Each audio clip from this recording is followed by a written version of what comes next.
At Manhyia Palace, the last Akwasidae felt like a beautiful story being told. Every moment was calm, meaningful, and well planned. The palace was full of tradition. Chiefs arrived wearing rich royal clothes. Queens moved with grace and confidence. The drums beat strongly, filling the palace with the sound of history. Gold shone in the sunlight. Kente cloth moved gently in the wind, and every step taken carried the spirit of the ancestors. What made this Akwasidae special was the coming together of the black family from around the world. From across the Atlantic, the mayor of Maryland was present, standing side by side with black men and women from the diaspora. Some journeying thousands of miles to witness and reconnect with the source. In that moment, distance disappeared, titles dissolved. What remained was belonging. In their eyes was wonder, in their posture was respect, and in their heart was recognition. Manhyia became the bridge between worlds, Africa and the diaspora, past and present, royalty and the people.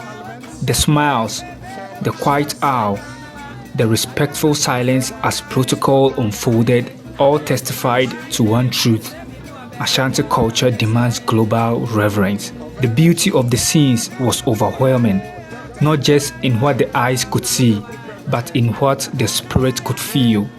Pride, restoration, memory, and unity.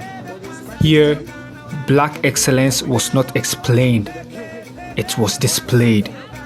Here, heritage was not achieved, it was alive. Here, Manhyia reminded the world that Africa is not history, Africa is presence. This Akwasidae was unforgettable. The moment where culture spoke louder than words. A moment where the world stood still and listened.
If you want to see more incredible ancestral histories of African kings and queens stories filled with drama, action, legacy, and power, be sure to subscribe so you don't miss a single episode.